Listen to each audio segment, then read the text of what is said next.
Good morning, good afternoon. Yeah, my name is Peter Koo, and I am the chair of the Committee on Technology. We're here today to discuss the progress, challenges, and future of LinkNYC. LinkNYC is a communications network owned and operated by CityBridge, a consortium of companies that receive a franchise with the New York City to replace all of the city's public payphones with Wi-Fi kiosks. These kiosks, also known as the links, don't just provide free don't just provide free wireless internet. Links have numerous features, including USB charging hubs, the ability to make free local calls, digital ad space to showcase community events, and in-pass location information for nearby MTA buses. These links come at low cost to the city. The franchise agreement also establishes a fee schedule by which the city is expected to receive revenues from LinkNYC that would total over $500 million for the initial term of franchise. This committee acknowledges the potential of the LinkNYC program, but we must also address its challenges. LinkNYC has faced installation delays and limited installation in Bronx, Brooklyn, and Queens, and Staten Island. News reports state that some delays have been caused by lawsuits and siting issues. And in communities like mine in Flushing, Queens, there are no links available. This is in stark contrast to Manhattan, with over 900 links, where over 900 links are installed. In response to the limited distribution throughout the 5 boroughs, the city proposed an amendment to the franchise on April 16, 2018 that addresses the schedule of link installation.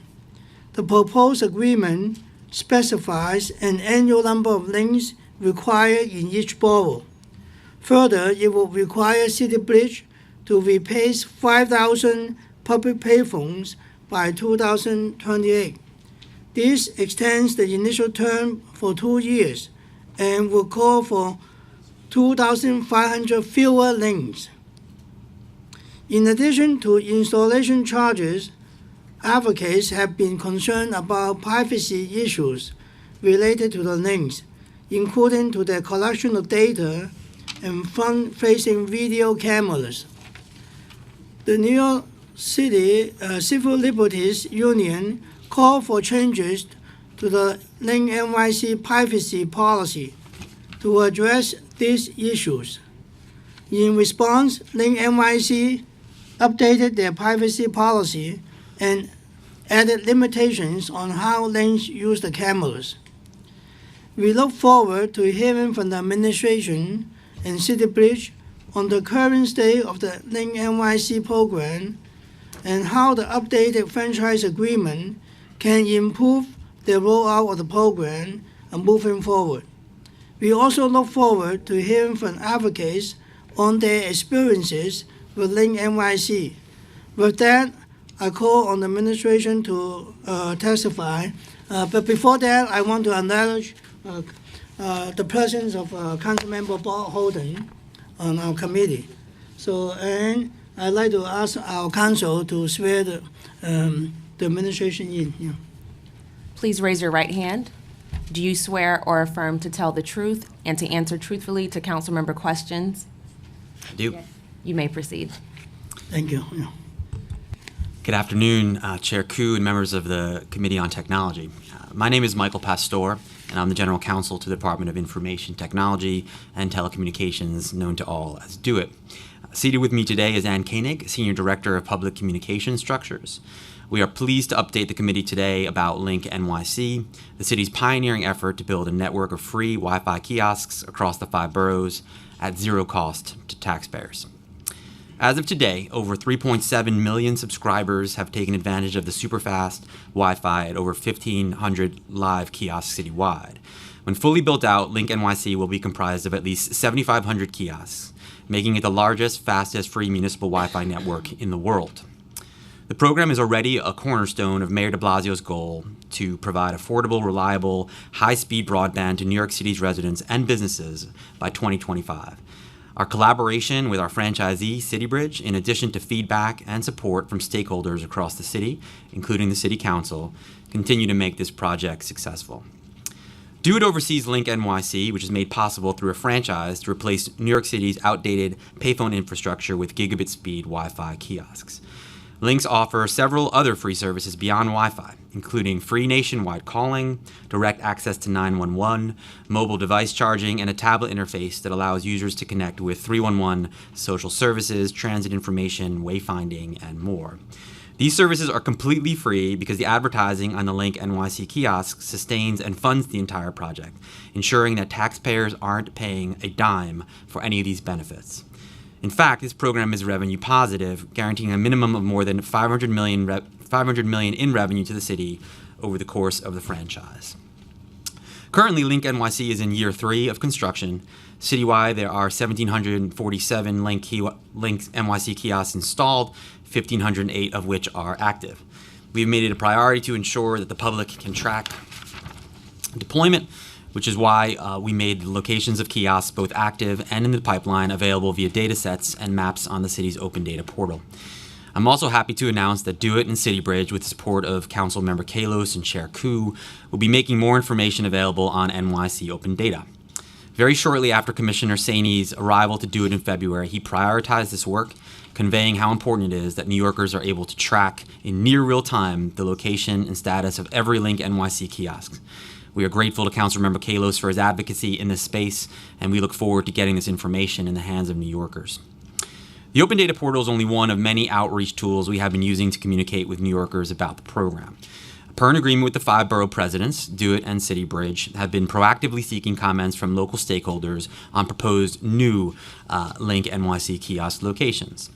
These are locations that are not replacing payphones. This process includes a notice of proposed kiosks to community boards, council members, borough presidents, and bids for a 60-day comment period. In many cases, this extra step has been tremendously useful for both DoITT and CityBridge to gain local insight as links are being deployed. This is especially true outside of Manhattan, where there has historically always been a smaller payphone footprint. Our community outreach has also been helpful to get the word out, because LinkNYC will only be successful if the public fully makes use of it. We've already seen widespread adoption of all the services available on the kiosks, and the usage will only increase as more are installed and activated. As of today, 3.7 million subscribers have initiated 722 million Wi-Fi sessions, consuming a total of 4,728 terabytes of data cumulatively. For perspective, this amounts to approximately 2.3 million New Yorkers' typical monthly 2 gigabyte per month data plan. And I'd like to mention that all of this use will soon become an even more secure experience thanks to the commitment we recently got from CityBridge to use a domain name server platform recommended by the New York City Cyber Command. And it's not just the Wi-Fi that residents and visitors are using. In the first quarter of this year alone, users placed over 9,100 911 calls and more than 1 million non-911 calls. They're also taking advantage of relevant content on the tablet, interacting with the 311 function over 17,000 times, and using the Aunt Bertha app, which connects users with local social services approximately 15,700 times. Just last week, we were proud to have supported the New York City Council's participatory budgeting efforts by allowing constituents to vote for projects in their districts directly on the tablet. Voters took advantage of this function over 5,000 times in just 7 days. We're proud that LinkNYC is built upon technology that allows the city to consistently find new and innovative ways to make links true digital public service assistants, ready and able to deliver New Yorkers information they need.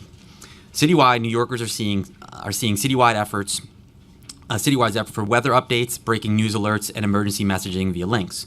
We've expanded interactive services, offering residents the opportunity to enroll in healthcare, find their polling place, and more. And on a hyper-local level, over the past years, Links have featured community board websites on the tablet, promoting full community board meetings and local small businesses on the ad screens, and introduced more useful real-time information such as transit status. In fact, we were extremely pleased to work with Council Member Lander and Chair Koo earlier this month to announce the addition of real-time bus information on all links within 0.3 miles of a bus stop into the suite of useful content that the ad screens have to offer. I should note that this is all in addition to the 5% of advertising reserved for mayoral agencies. Just a few examples of some of those public service announcements that have run on Links recently include DOT's Vision Zero Creative, FDNY's recruitment campaign, and Do Its Own Open Data Week Fun Facts. We welcome any other ideas from the council and would be more than happy to work with you to get more interesting and useful information to New Yorkers via LinkNYC.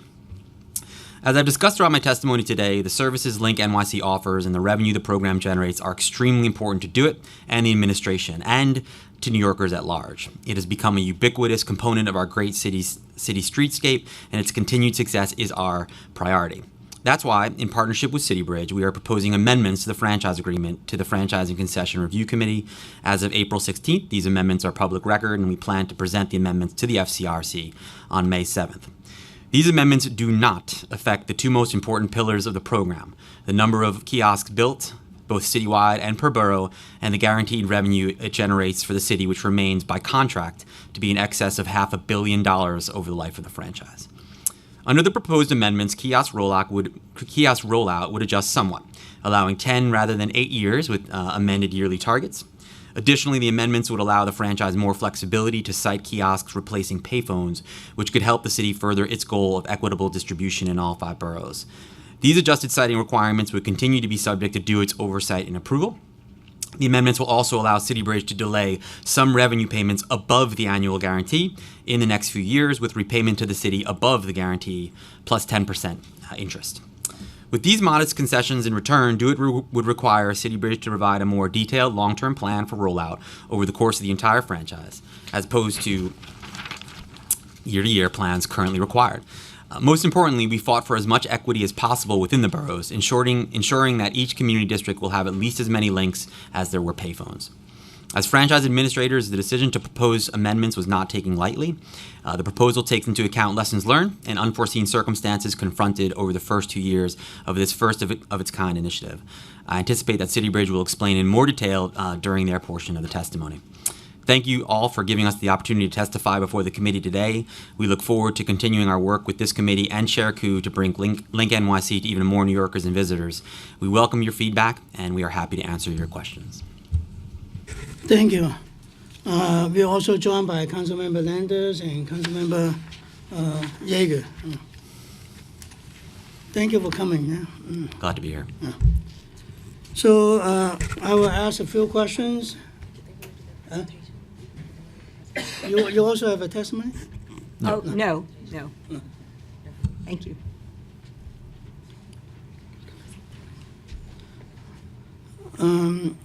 So what is the overall timeline for when the Link kiosk will be installed throughout the city? The overall timeline pursuant to the amendments we proposed would be a 10-year rollout for 75 kiosks throughout the city. So that would be full completion in all 5 boroughs, 7,500 kiosks citywide by 2025. Okay. And how many lanes will be installed by the end of fiscal year 2018? And how many of these lanes will be operational by the end of fiscal 2018? By the end of, actually, we go by calendar year, which ends, franchise term year, which ends July 21st rather than July 1st. And at the end of that time, there will be 653 active Link kiosks. 653 active. For just this year, but the total by this July? 1653 active. 1653, there you go. We're at a little over 1,500 now, 1653 by July 21st. And my understanding is that one of the reasons for the amendment was to provide timelines for the link activation process. I also learned that it takes a lot longer for links to be installed and activated in Queens Brooklyn and Staten Island, sometimes double the amount of the time than those installed in Manhattan and Bronx. So is there a reason why the timeline is so different? So if I could just start by saying, Councilmember Koo, I mean, it's our top priority that these links are active and that they're everywhere. That's what we've been focusing on to date, and that's what we focus as part of the amendment. I think to answer your question, what really this comes down to is lesson learned about a first-of-its-kind program. And what we're proposing with CityBridge is an amendment that reflects sort of more of reality as to how long it takes to get this done. But I think that one of the things that is included in the amendment that we as DoITT are really excited about is a firmer requirement to have a full build-out schedule for the 10-year period. So if the amendment is approved by the FCRC, CityBridge will prepare a build-out schedule which will show street corridors throughout the city, not just in Manhattan, everywhere. And it'll give us a picture of where they're going to go over the remaining 7 years. And in addition, the amendment has a requirement that each year, CityBridge actually proposed the specific sites. So what we're going to have is a lot more daylight into, for each year, where the kiosks are going to actually go, and then daylight into sort of where they'll be when all is said and done. Okay. So what is the minimum revenue that the city will receive? It's over $500 million, yes. So are there any reason why the number may change over time, no? No, none whatsoever. And I should just point out, Councilmember Koo, that in addition to it being a program that is of no cost to the taxpayers, it's a revenue-generating program, but it's also a program where CityBridge is obligated to bear all costs. So I think it's worth noting that it's not only revenue to the city, but you have a franchisee that is bearing the cost to roll out the program, and city taxpayers don't pay anything. Right. Also worth noting that's upwards of $500 million minimum, but it could be more. Correct. Okay, yeah, so, but I have a strong belief that nothing is free, you know. There's a cost. This is as close as you can get, believe it or not. Because in the future, you know, all these advertisements will modify our behavior, you know. We'll buy more stuff, buy less stuff, or do this or do that, you know. Right. So those are the costs for our constituents. Fair enough. So what are your most significant challenges to installing and activating the links according to the city targets, and how are you addressing them? So I'll speak to that briefly. I think that CityBridge will certainly speak to this as part of their testimony. I think one of the challenges has been that sites where payphones are now turn out not to be viable, either because they don't meet a siting requirement. To give one example, the structures weigh a great deal more than phones. So if they're located over a vault, you could have a phone on there, but you can't have a kiosk. So there was a site you would have had a replacement. I think one of the other challenges has been conduit in terms of, you know, CityBridge is actually via a contract laying new fiber for much of what it does. And in order to lay the fiber, you need viable conduit. I don't know, Ann, if you further. There are a number of challenges. There's utility coordination is another issue that may not stand in the way of a link being ultimately installed, but it does take time. Every link has to be connected to power, and it has to be connected to information via high-speed telecommunications fiber. And that means that CityBridge can't do this alone. They need to depend on their fiber provider and the power provider, which in most cases is Con Ed, all working together. Okay, so can you tell us what's the average amount of time it takes to activate kiosks after they are installed, and what is the process for activation? So actually, the time frame between installation and activation is something that we are not entirely happy with, and something that we are working with CityBridge to change. In fact, it's one of the items that's addressed in the proposed amendment to the Franchise and Concession Review Committee. There is quite a bit of work that has to be done between installation and activation because of these two connections in the manhole, and that requires Con Ed actually coming to the site and the fiber provider coming to the site and doing this connection in the manhole, followed by smoke testing, which is the final test of a unit, and then turning on the unit. Under the proposed amendment, that timeframe would be limited to 45 days. If I could just add to that, a lot of the time spent to now, Chair Koo, has been on the rollout, sort of getting links out as much as we can. I think with the arrival of a new DoITT commissioner just a few months ago, and there's actually a new assistant commissioner for franchise who wasn't able to join us today, I think we're not losing focus on going everywhere, but we're turning our focus to sort of the health of the program. And that, your question there goes to that. I mean, if you have a link in the ground, but it's not activated, well, that's a disappointment to a person on the street. They don't understand. I just passed one actually last night. So that's something we're focusing on. And I think that, as I mentioned, I think we're thinking more, it's not just about getting everywhere, but sort of making sure that they're activated quickly and work well. Thank you. Yeah. So as I mentioned in my opening statement, there is a disproportional number of LinkNYC kiosks in Manhattan compared to the outer boroughs. Even after the full rollout of the agreement, Manhattan will have over 3 times the number of kiosks as Queens. So how does DoITT envision the links between the links being distributed geographically over the duration of the franchise? So two answers, Chairman Koo, and actually both answers relate to the proposed amendment.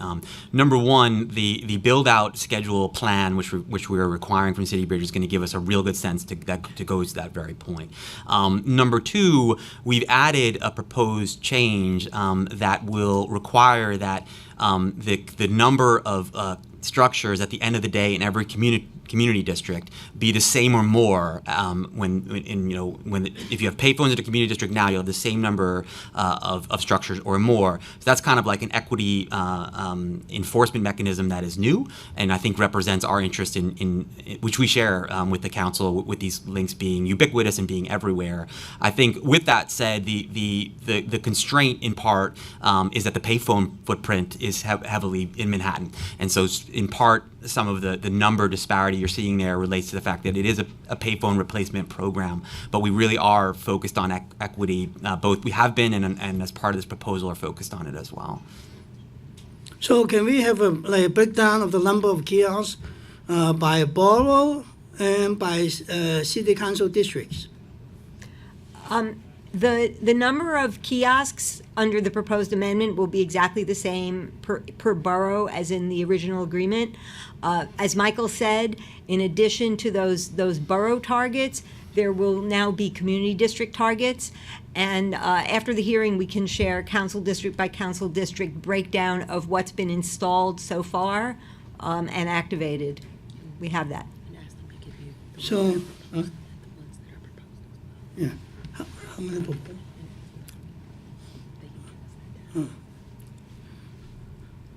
When will the outer boroughs get their fair share of the links? No, because by population, Manhattan has the least population. I mean, they may have more tourists, but like borough of Brooklyn and Queens has more population. Right. Well, but we have the Michael, least of LinkNYCs. You know. As Michael said, this was conceived as a payphone replacement program, and also it was conceived as something that would serve heavily commercial districts as well as districts with a lot of foot traffic. Of course, most of the commercial districts in New York City are concentrated in Manhattan. So by design, there are more structures slated for Manhattan. However, in commercial districts in other parts of the city, such as downtown Brooklyn, Long Island City, and downtown Flushing as well, there will be significant numbers of LinkNYC kiosks. Downtown Flushing, I can say right now, has 30 replacements of public pay telephones in progress and 8 new sites under review. We were recently at a Community Board 7 meeting presenting that. So the other boroughs will not be left out. Commercial districts primarily are being served, and every community district will be served in some way. So when will downtown Flushing have its first kiosk? Can you give me an estimate? I am going to I haven't leave seen that. one yet. I'm going to leave that question to CityBridge because the installation is directly in their hands. But definitely, you can raise that with them. I know they're in progress, and which means that they're in the pipeline. They're coming. So give me an estimate. Downtown Flushing is the second most busy pedestrian district in the whole city. No. And I'm surprised that we don't have any LinkNYC kiosks. So in an ideal world, we would make all the links appear all at once. They would spring up. But there are certain installation challenges that are connected with this. As I mentioned before, every kiosk needs to be connected to both electric power and, more significantly, high-speed fiber optic cable. The high-speed fiber optic cable is being installed from scratch by CityBridge and its affiliates, and it needs to all connect to a hub. So when you look at the map of deployment, what's actually happening is things are starting from a central point and radiating outward, and that's what drives the deployment timeline and the pattern of deployment. Flushing, as I said, is in the works, but it will take a while for these branches to radiate out to every location. As Michael said, one of the most important things for us in this amendment is a full build-out plan where we will be able to say at any given time, well, that street is slated for this year, a particular year, so there will be more predictability, but it is a 10-year build-out. That's just how long it's going to take. If I may just add, Chair Koo, I mean, the picture you just made, this is something that sort of we think about on a daily basis, sort of where would a link be most valuable? And I think one other thing I wanted to point out about the amendment that we think will be good is that, again, the total number unchanged, but under the proposal we have, there are going to be more new locations. And what that means is we'll be less tethered to the payphone footprint and more able to look at maps and say, okay, no payphone here, but look at the map, tons of foot traffic, it'd be a good place for a link, and that would be a chance for council members and community board members to say, hey, why don't we do a link there? I think we're really both open to feedback about, I mean, you all know your communities better than we do, and so hearing from you saying makes sense is something Ann's always open to that, as am I, and so, but I think we just completely share that, and I think that's why we're also proud of the community district minimum requirement that would be in the amendment, so that we know that we're going to be in every community district the way we would have been had we followed the phone footprint. Also, like when you every borough, right, you have a site plan, or every council district, you have a site plan to where you are going to install all the kiosks. Will you be sharing the data with each council member before they install? Or because this is the reason why. I mean, your site plan may be a few years old, right? Maybe no. Or demographics change. Like Flushing downtown has been much more busy now than a few years ago. Yeah, Right. to answer your question, Chair. Original sites may not be ideal because of the traffic, the pedestrian traffic. So it's not good if you want to install at a corner here, you will block the traffic of the pedestrian traffic, not the vehicle traffic. So we need to communicate, yeah. So how does DoITT and CityBridge evaluate these sites to address the rapid population change since siting? Yeah. It's actually a very good point. What the amendment requires is that CityBridge would put together, as I said, a year-by-year full build-out plan. But every year, well, first of all, that plan would call for corridors, not particular points, because, as you said, conditions change. Every year, we would take a fresh look at that and make any adjustments that are necessary. And as the as time progresses, it's kind of, you move from the big picture down to the detailed picture. So before any individual site is installed, CityBridge presents a detailed plan of that particular location, and DoITT reviews it to make sure that it complies with very detailed siting criteria that are designed to ensure the smooth flow of pedestrian traffic, to prevent obstruction of vehicular sight lines, and make sure that there are proper clearances from other types of street furniture and sidewalk installation. So we do a very careful review site by site. Every site must be approved by DoITT. And that's, and we make sure that that the information that we have is up to date. So you will share the data with all council members, and council members can object to some sites, right? You will take their input. Say this is this site is no good because of it was near the school, because we don't want the school kids to hang around there too long, or because of too much pedestrian traffic. So you will take input from our local council members. Definitely. We love to get input. Yes. In relation to existing payphone sites, in order to keep this program moving, where there's an existing payphone, CityBridge can install it. Where there's a new site, we reach out and get input from council member and the community board and local business improvement district if there is one. The benefit of the build-out program as well is that there's some thinking we can be doing about timing too. So, for example, if we have a 7-year plan, but you all know this is the most urgent spot, that feedback would be vital for us to know. It's good to have a 7-year plan, but this year this is where you should go. We would want to know that. And if you see a payphone and you think, oh, that's a terrible location for a link, let us know now, Definitely. because every payphone is a potential link site. Thank you. Yeah. So Councilmember Holden wants to ask you a question. Thank you, Mr. Pastor, for your testimony. It's a great, it sounds like a great program. I think I have 5 in my district, 30 in Queens. We have 2, I think, on the northern end of Queens Boulevard, and I think 3 on Jamaica Avenue.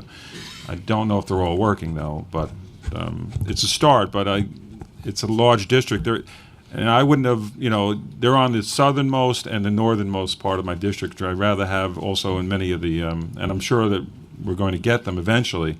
Could you talk about, obviously the council members can actually suggest areas, and now we're leaving the footprint of the telephones now. We're not tethered to that, you said? No, not entirely tethered. Not entirely. Yeah, we're going to be less tethered to it. Okay, so. Could they be put in parks or Green Streets area, or is that possible? So there are some restrictions as to where they can go, and they're right now, I believe, only permitted in commercial districts or overlays. So I think I don't have a ready answer for you on parks, but I think right now the way the program is structured is commercial district or overlays, and not actually in. Why is that? Is that just the original plan and commercial? It's not. Because certainly at bus stops where people have some waiting time, that would be nice, rather than just in a commercial district that's busy and then people are just going to hook up.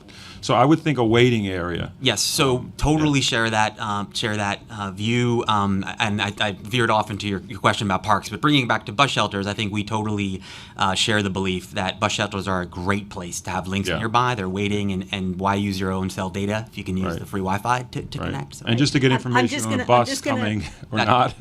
Yeah. Just to, under the existing citing criteria, bus stops are off limits, and under the this amendment, links would be allowed towards the back of a bus stop, but there still would be sufficient clearance from a bus stop shelter to ensure that there wouldn't be conflict in the advertising, and also that there's free flow of and close enough that you could step over, charge your phone, still see if the bus is coming in, close enough that you can see when the bus is coming in, and certainly close enough to use the Wi-Fi.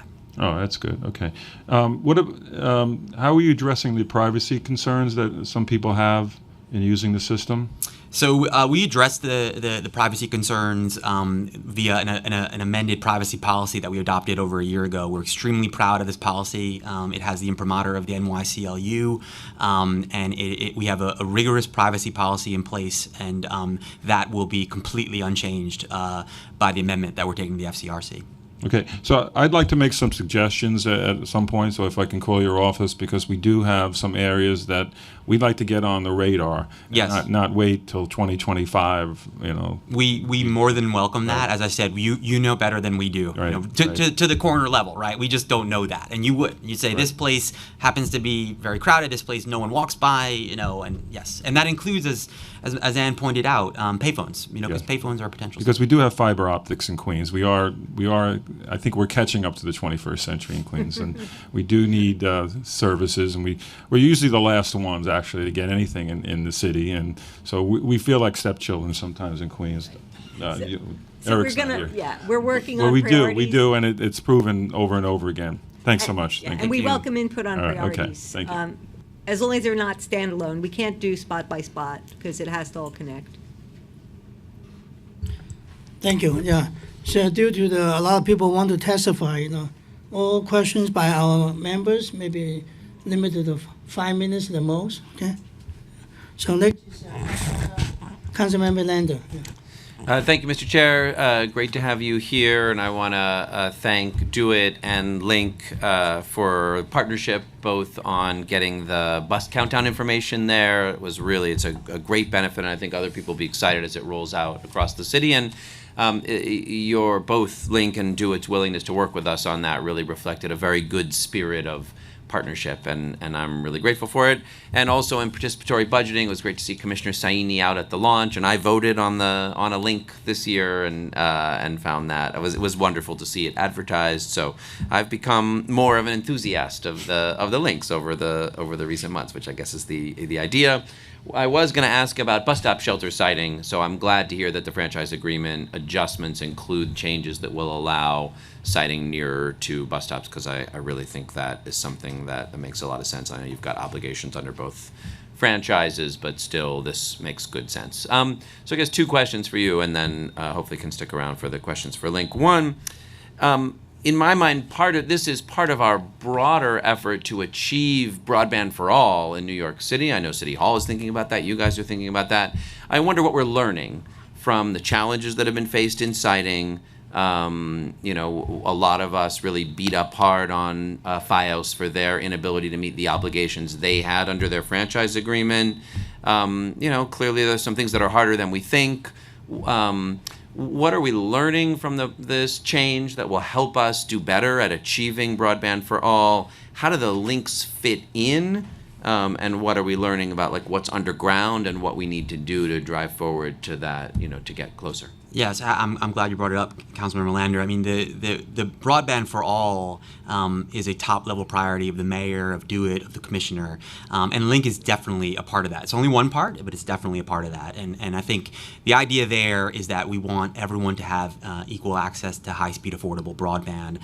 Link embodies that in some respects already. So before I skip to the sort of what is learned, I mean, what you have now is 1,500 hotspots that weren't there before, and people that can use it, and that number is going to keep going up. So I think that from our vantage point, the broadband for all thing has been kind of in place since Link started, because that's what it does. I think to the question of what's been learned, I mean, it's a big city, and we have lots of old infrastructure, right? And so I think that we are thinking about that both from a Link perspective, but from the broadband question more broadly. What are we doing to ensure that once we decide places that are underserved, for example, that we can get fiber there? And I think we at DoITT are thinking a lot about the map, kind of what does the city look like? Where is there broadband now? Where is there not? And that's true for the office of the CTO as well, and City Hall.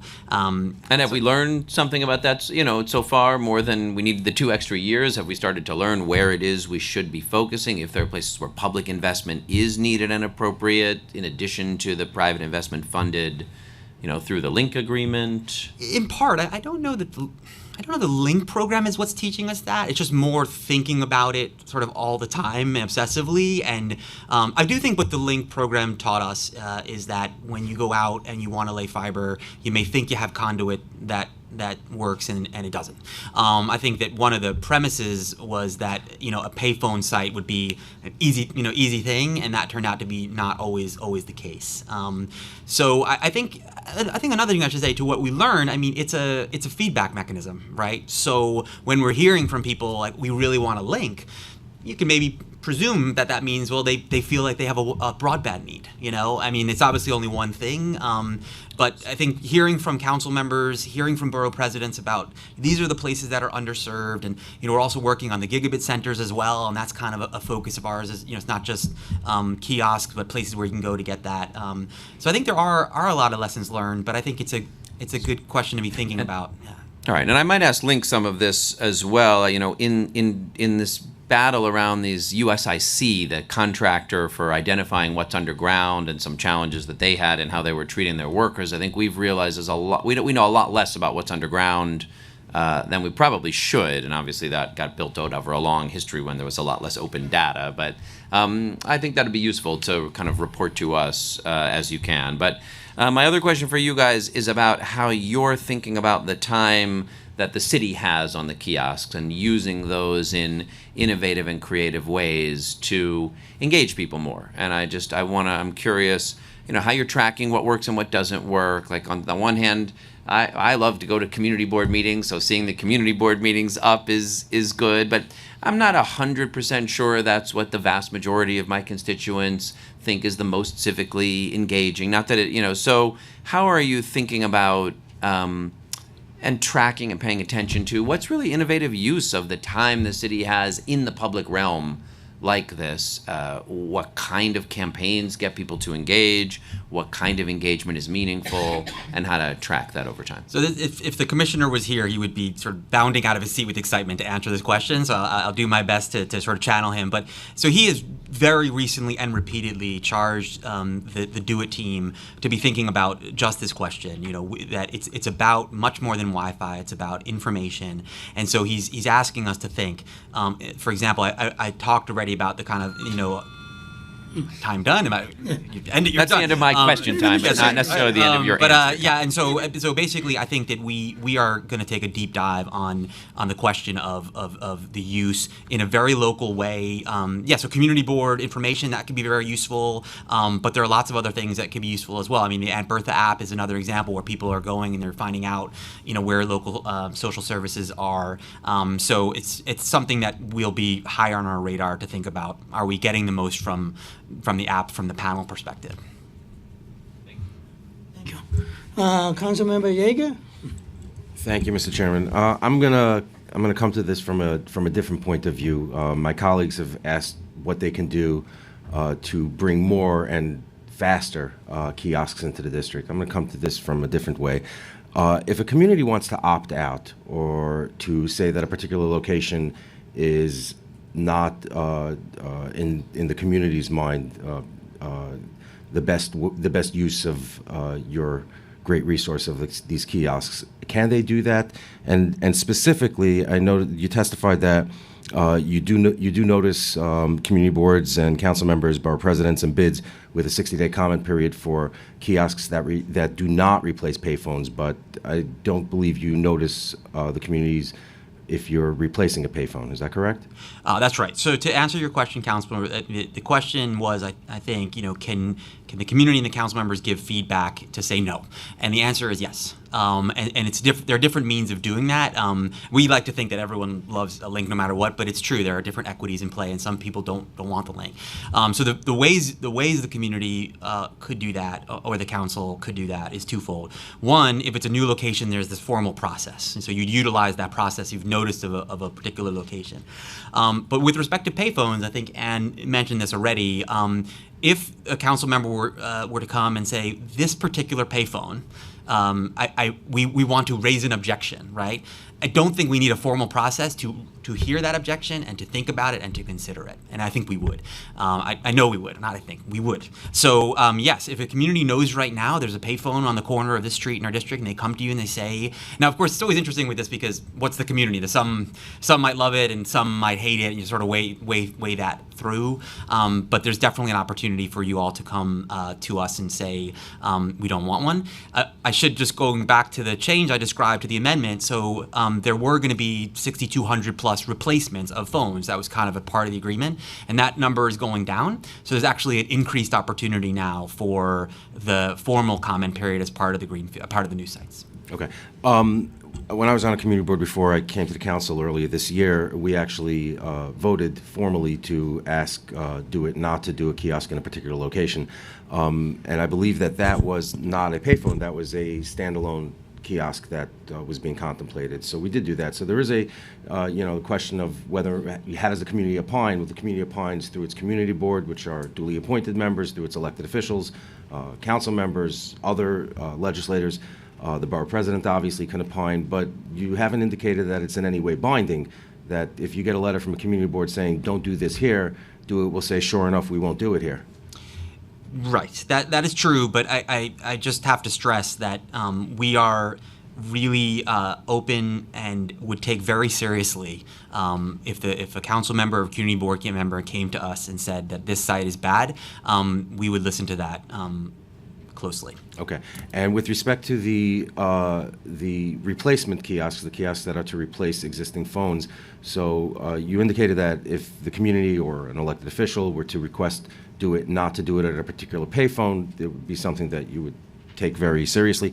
But that's the kind, because there's no formal process of notification, that is kind of leaves it up to the community or to the council members to kind of drive around their districts looking for payphones and saying yes here, no there, yes here, no there. Do you have a list of payphones by council district that you can share with the members? I just want to add that actually that exactly what you're talking about was built into the process. And at the very beginning of the franchise term, we did in fact send lists to every single community board of payphones in those districts and asked for feedback on, whether there were comments on whether they should or shouldn't be converted to links. So that there actually was a formal process for that. Because all that information was known back in the beginning, we went through it once. But yes, we certainly can produce lists of existing payphone locations. How long ago was that done?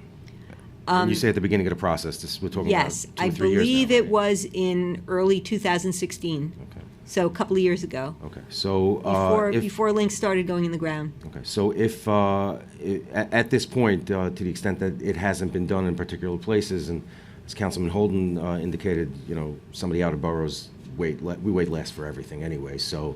It was citywide. We know that. We wait last. Manhattan gets everything first. It's okay. We've gotten used to it. But in the places where you haven't hit yet, can you share that information so that we can take a second look, particularly to those of us like Councilman Holden and myself who are new? Some of us may want to opine anew, and in terms of Councilman Holden, he may want to say, well, move a little quicker. These are the places where I really want them. So we come to this in different places, but we can help do it because we can target your resources and say, this really needs it versus this really doesn't, and we can be helpful to you. I should also point out that we're doing extensive community outreach. DoITT and CityBridge together have been to, I think, in the 80s of community meetings in the last year and a half or so, and some of this, I think you're right. There are locations, there are parts of the city where this program hasn't been yet. We'd love to come out and present to the community board or meet with the council member and just make sure the information is out there, and so that people understand the program better and we can hear the concerns and have a dialogue. So we really welcome that. One last question, Mr. Chairman. I know my time is up. I just have one last question, very short. I recognize and I do trust DoITT that the open to suggestions taken very seriously are suggestions, recommendations, but at the end, they're suggestions, they're recommendations. What would it take for us to whether it's from a council member, from a community board, to give you recommendations that are binding? I mean, would you need legislation to do that, a formalized process? How can we make sure that if a community board says, don't do it here, even though you're going to take it very seriously, but that you have to take it very seriously, you have to stop? Well, I think, and I've worked with community boards for my entire career in city government, and community board recommendations are advisory. We take that advice seriously because this is a program that serves community, but that's part of the nature of community boards. So we do take that advice seriously, and we really would be very happy to meet with we've met with community boards, community board committees, we've met with council members, council member staff, borough presidents and their staff, and we'd love to have a dialogue with anybody who's willing to sit down and talk to us. Thank you. Thank you, Mr. Chairman. Thank you. So let's talk something about advertisement, right? 5% of the advertising reserved for mayoral agencies. Is that right? That's right. Yeah. So what does that translate in terms of time on the screen? And are there specific times that these advertisements run every so minutes or what? I'm sorry, can you repeat the question?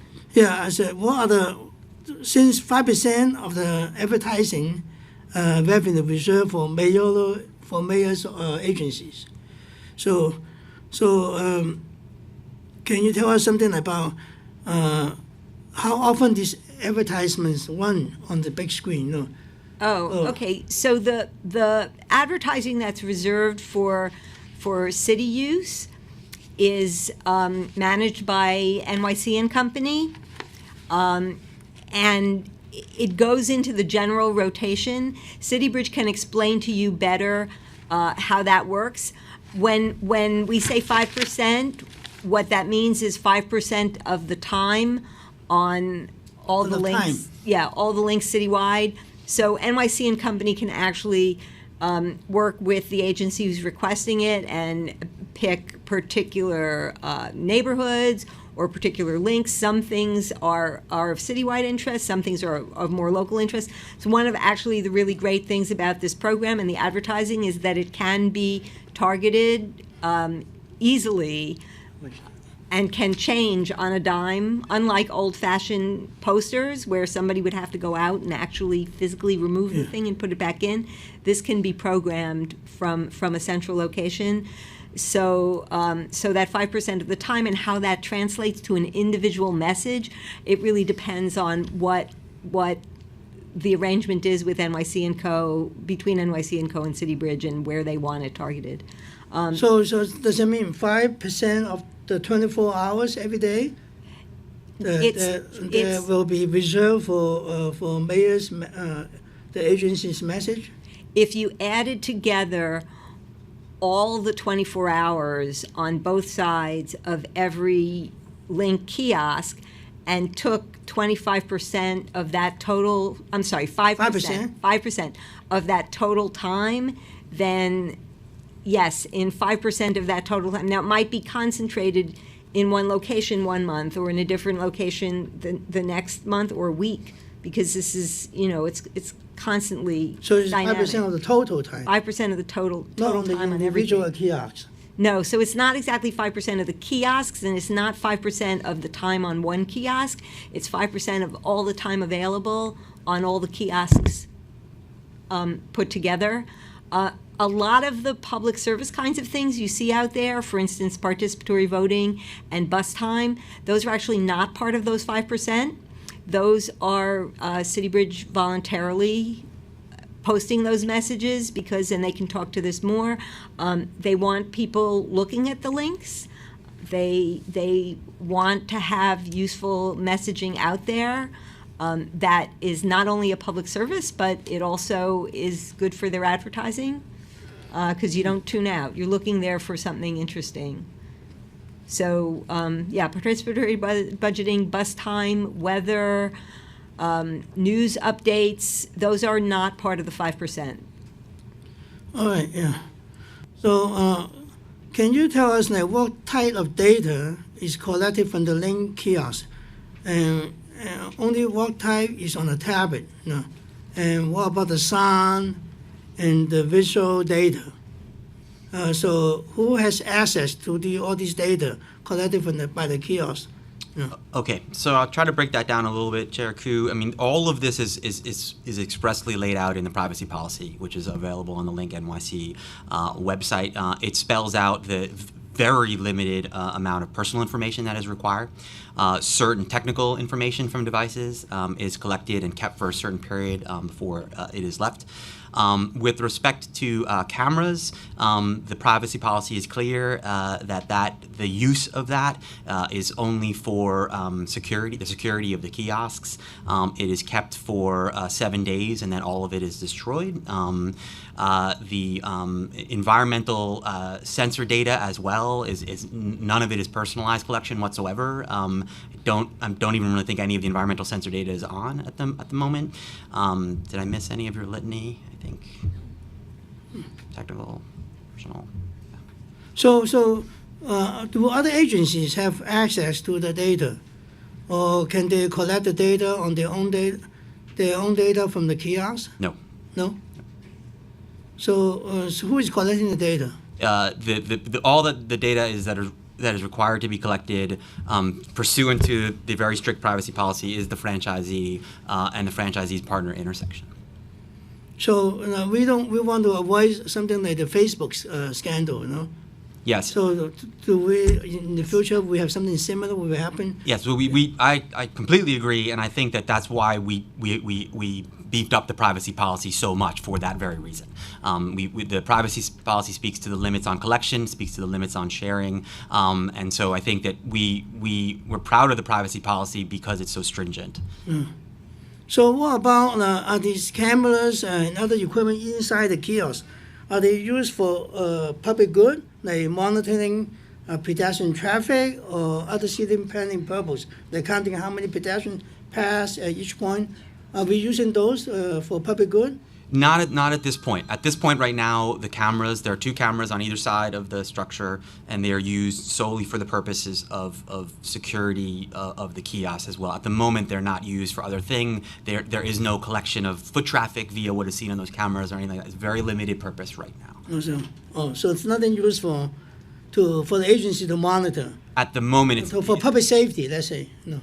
Well, it could conceivably be of use for public safety, but right now it is a sort of very limited use. That's the decision we made with the privacy policy. So if a user or a pedestrian get mud at the corner of the kiosk, can these cameras can the NYPD use the data from the camera to locate or find out who's the mugger? Yes, so the privacy policy provides that if a law enforcement agency is authorized by law to get that data, they could request it, they could get it, and indeed, I think that would make a lot of sense, honestly, yes. So if there's a camera footage and a crime had been committed and the police department is investigated and go through lawful process to get that data to see what happened to the victim at that place, the data could be used for that. So that data is safe only for 7 days, you said, right? Correct. So after 7 days, the no more left? Unless... Can you retrieve it? Still retrieve it? No, it's after 7 days, it's completely eliminated. But if there's a request to hold on to it longer because of an incident, there is a way for the police department to do that. The general rule is 7, but if there's been an incident and a request to hold on to data longer, they could do that. So these kiosks, they advertise they have Wi-Fi access, right? What about, does it say anything about Bluetooth beacons being installed? Yes, so the privacy policy doesn't speak to beacons because the beacons that are on the links do not collect any information whatsoever from any device. What the beacon technology is that the beacons just emit one way to devices and do not collect anything whatsoever unless a person has an app and has expressly consented to want to receive notifications via the beacon, and only in that instance. But that's the reason that the privacy policy doesn't speak to the beacons, because the beacons do not collect. They're just ping, ping, ping. So how does this privacy policy work? I mean, people, when you use the machine, you will ask the user to say okay, or I agree all these terms, or what? Yeah, the way the privacy policy works is that the franchise agreement gives DoITT the authority to require privacy protections as part of it. So stepping back from the user experience, DoITT has the power to say privacy is important to us and to require the things, and that's what we did. And then yes, the user sees that privacy policy when they or can see it when they link up. And this privacy policy, you had to ask the user every time, or they just ask one time? And the next time you use the kiosk, they don't ask you again. I'm sorry, if the. You said like for the permission to use this data, right? So they only ask you one time. You talking about beacons, or you Yeah, talking the about? beacon and the Wi-Fi and all this data collections. So it's separate. The beacons are used, my understanding is beacons are used by particular apps, and so you give permission to the app to get whatever kind of data. You know, those little pop-up screens come up and they say, can we access your location data and your camera data and whatever, and I say no. But if you say yes, then the beacon can communicate out to you, but you can't communicate back to the app via the beacon. Wi-Fi is different. It's just a different technology. And the Wi-Fi data, yes, you put in, well, you sign in by putting in an email address once, and that is subject to the privacy policy. I So think to the answer Wi-Fi is only one time.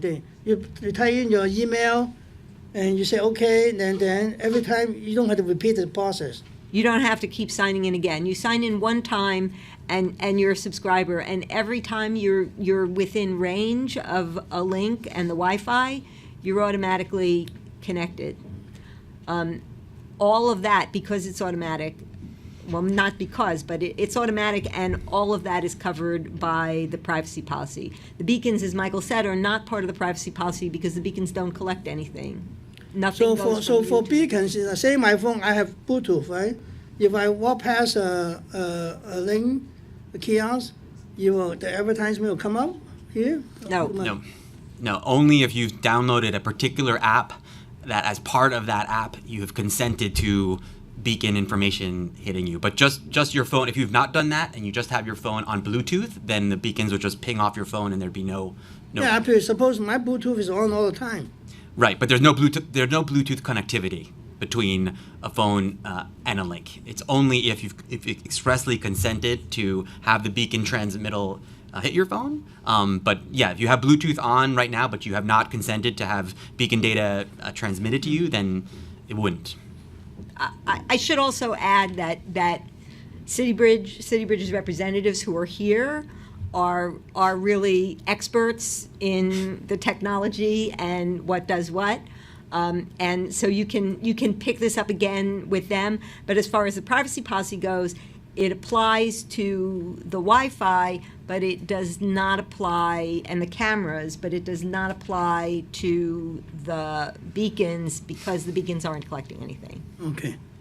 So let me go to this. So can you provide clarification how the local business or local nonprofits will be able to advertise on these kiosks? And then is there a fee or charge for, say, community board want to do an advertisement, they have a vacancy, or BID, the business administration want to run some special promotions for their local merchants? So how does this work? It's a great question. Our franchisee, CityBridge, initiated a program called Link Local, and that allows a business that's close to a link to get free advertising space on that link. And you can talk to CityBridge more about that, but it's very popular. We've had a lot of local merchants using it. Also, another benefit for local businesses is that if you're in range, there's free Wi-Fi in your place of business, in your store or in your restaurant. We've seen incidents of businesses actually advertising this. Personally, I used this even before I worked at DoITT. I wanted to work on Wi-Fi with a colleague, and I called the restaurant and I said, "Do you have Wi-Fi?" They said, "No, but we have a link right outside." So this really is something that benefits local businesses. No, I'm talking about like real advertisements from like, say a local bakery wants to do an advertisement, right? And how much time is allowed? Like the mayor agents, they have 5% of time, right? So how much time is dedicated to local merchants or for pro bono use for the public? How Okay. much time is that? It's on request, and it's via this program called Link Local. I don't know what the percentages. We can get back to you on how much time has been used Say for Link 5% Local. or? It's not set aside like that. It's on request, but we can find out how much has actually been used for that purpose. Okay, let me go to another question. Say, like the proposed amendment will allow for kiosks to be situated within 50 feet of a bus zone. So can you define a bus zone? So under How the- wide is this bus zone? Under the existing agreement, anything that's in a bus stop, a bus stop can't have a link. So a bus stop starts where you see the sign, Yeah. and it ends either at the crosswalk or at the next parking regulation sign. And under the existing citing criteria in the existing franchise agreement, there are no links in that zone. We call it a zone, call it a bus stop. One of the proposed amendments would allow a link to be in that zone, but not in the first 50 feet. So bus stops usually are maybe around 80 feet to 100 feet long. Some of them are even longer. They could be up to 120, 150. The first 50 feet are reserved because there needs to be free passage of people getting on and off the bus, particularly wheelchair passengers. And the wheelchair accessible entrance to the bus is generally in the front. So you really want to keep that area clear. But starting at 50 feet back, under the amendment, you could have a link. Because we've heard a lot from people that they want to be able to use links in bus stops. It's kind of compatible. You're waiting for the bus, gives you something to do, check 311, enter a complaint, check the weather, Yeah, check yeah. a map. So does this include the bus shelters? They already have advertisements on them. Some bus shelters, they have nice advertisement. They're blinking. It just almost looks like a Link NYC advertisement. So it will be a duplication of too many advertisements in the same place. So, yeah, two things. First of all, the links will be only starting 50 feet away from the top. 50 feet away. 50 feet away from the bus stop sign. And second, even if the bus stop shelter is further back in the stop, there's still a 15-foot clearance requirement between the bus stop shelter and the link, which is the same as the clearance requirement between a newsstand and a link. So as far as the original don't allow them in a bus stop had more to do with passengers loading and unloading. The distance between a link and another advertising structure is unchanged under the amendment. It was 15 feet before, and it's 15 feet going forward. We're not changing that. Same for newsstand, same for bus stop shelter. So in line with that, so what progress has the city and CityBridge made in fulfilling the terms of its January 2017 settlement agreement with the National Federation of the Blind? Because we have too many things there. The people with impaired seeing, they have a difficulty navigating around the bus stop. Because now SBS, they have special kiosk for selling the tickets too. So the whole bus stop over there is very cluttered. So people have a difficulty to see. We or walk. Yeah, we work very closely with DOT on coordination. I worked for DOT for many years, and we're in constant contact with our sister agency about about siting and placement. We certainly have no desire to interfere with SBS or with the SBS wayfinders and the ticketing machines, and we will make sure that those clearances are factored into every siting decision. Again, DoITT reviews every single site, and we make sure, and we have very detailed siting criteria. We make sure that those are met. So have you made any agreement with or a settlement with the National Federation of the Blind? Yes, that lawsuit was resolved. It was a little bit before my time. My understanding is that the kiosks themselves were modified to accommodate blind people. I believe it had to do with the 911 call button, and when you push the 911 call button, there is now an audio message that tells you what to do. So that lawsuit is completely resolved. All right, so who chooses the advertising contents on the kiosk? And what is the process? I mean, anyone can advertise, or is there some restrictions that you cannot advertise political related items, or what? Or just The advertising is in CityBridge's hands. Their goal is to take in enough revenue to fully fund this program, again, at no cost to the users or the taxpayers, and generating significant revenue for the city. There are certain restrictions on tobacco advertising and alcohol advertising. In relation to tobacco and even e-cigarettes, that's not permitted on links. Alcohol advertising has to be at least 200 feet from certain other things like schools and houses of worship, and obscene or offensive advertising in violation of state penal law is also not permitted.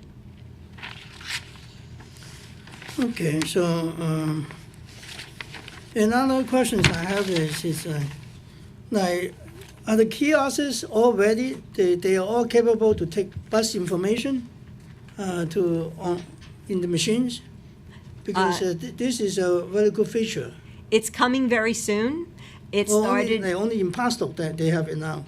It started as a pilot in Brooklyn, just to make sure everything was working properly. To date, as far as I know, there haven't been any technical problems, and so it will be rolled out. It will be primarily on links that are near bus routes. And I don't know if there are any such links. If there are links in locations where there are no buses nearby, then bus time isn't going to run there. But generally speaking, anything that's close to a bus stop will have bus time. So only on bus routes. Close to bus routes. Yeah, close to the bus Right. routes, you have like bus information. Right. And It's not there yet, but it will be quite soon. but you will be there, right? Soon. But right now it's only in Pasco you have it. Right. But it's a matter of weeks, not months, before this is rolled out. So what about can we incorporate the wayfinder in the kiosk too? Because right now the New York City has a lot of wayfinder in a lot of places. I think it's becoming obsolete, because it's such bulky thing.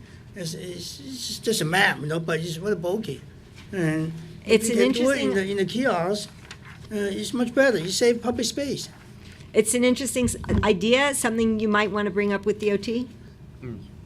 So I have to bring up to the DOT for them to incorporate into the kiosk, right? Yeah, the Wayfinders are their program, so I can't really speak to that. Chair Koo, if I could just give a quick update on your prior question. I think the information we have is that as of this morning, the bus route information is now citywide live. It's now everywhere.